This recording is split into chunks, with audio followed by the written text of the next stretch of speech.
मैनपुरी जनपद के रहने वाले जिला पंचायत सदस्य शोभम सिंह जाटव, बसपा पूर्व विधायक प्रत्याशी गौरव नंद एवं ठेकेदार आरसीएल ग्रुप के चेयरमैन मनोज यादव ने थामा बीजेपी का दामन।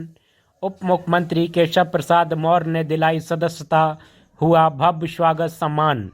बीजेपी में शामिल होने के बाद मीडिया से रूबरू होते हुए क्या कुछ बोले, देखें रिपोर्ट। पार्टी से आपका अचानक मोह भंग हुआ और आज कमल की सवारी कर रहे हैं।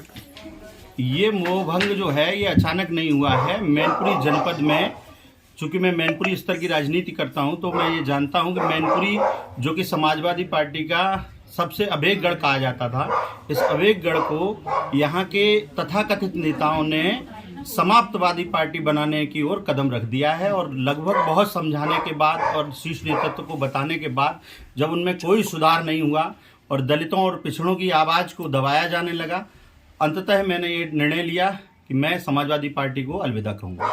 अब आगे की क्या रणनीति है, किन बातों को लेकर जो है जो सामंजस्य बना है भारतीय जनता पार्टी के साथ? देखिए, भारतीय जनता पार्टी के साथ बैठ के वार्तालाप हुआ और उन्होंने जो पिछले 2014 के बाद से मोदी जी के नेतृत्व में काम हुए हैं, दलितों का सम्मान हुआ है। पार्लियामेंट में आज परम पूज्य बाबा साहब की मूर्ति स्थापित है। आज जिस जगह हमें सदस्यता दिलाई गई, मैंने उस कार्यालय को देखा तो मैंने उसका वीडियो भी बनाया। वहाँ परम पूज्य बाबा साहब की मूर्ति थी, जिसको दलित समाज और पिछड़ा समाज बहुत मानता है।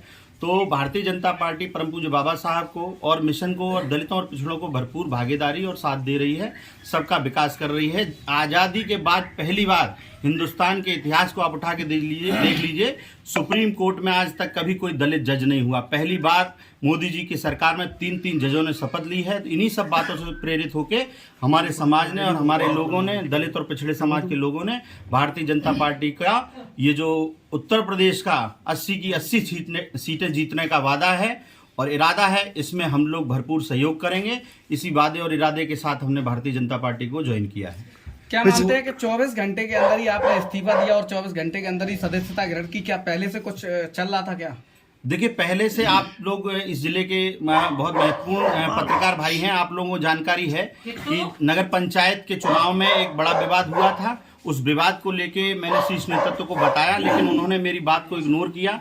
जैसा कि मुझसे पहले भी पिछड़े समाज के बड़े नेता स्वामी प्रसाद मौर्य जी ने भी इन्हीं चीज़ों को लेके इस्तीफा दिया और मैंने भी काफ़ी कोशिश की यहाँ अपनी बात को ऊपर तक पहुँचाया जाए, लेकिन यहाँ कोई सुनने वाला नहीं है। ये जो 3-4 तथाकथित यहाँ के जो नेता हैं वो गुमराह करते रहते हैं ऊपर, और मुझे ऐसा लगता है कि ये लोग जो है मैं समाजवादी पार्टी को समाप्तवादी पार्टी बनाकर ही यहाँ दम लेंगे। बीएसपी में 2022 में आप जिलाध्यक्ष थे, आपने बहुत मेहनत की और पार्टी का पूरा जो गठबंधन था उसका पूरा रंग लाया है। उसके बाद भी आपको कई वार्डों से ट्रांसफर किया गया, उसके बाद भी आप जीत कर हासिल कर रहे हैं। क्या लगता है किस तरीके की आपकी एक्टिविटी रही है?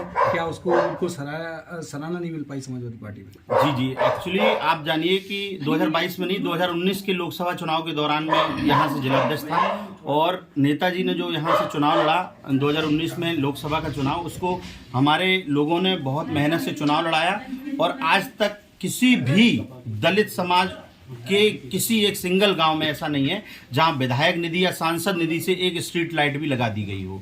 तो ये उपेक्षा लगातार सहते आ रहे थे हम लोग और ये उबाल था, लेकिन हम समय देना चाहते थे, इतनी जल्दी से नहीं सोचते थे कि कुछ बदलाव किया जाए। लेकिन जब ज़्यादा कुछ हो गया तो ये लगा कि अब ये सुधरेंगे नहीं और इनमें कोई सुधार नहीं होगा। ये लोग जो है अपने अस्तित्व को खोते जा रहे हैं।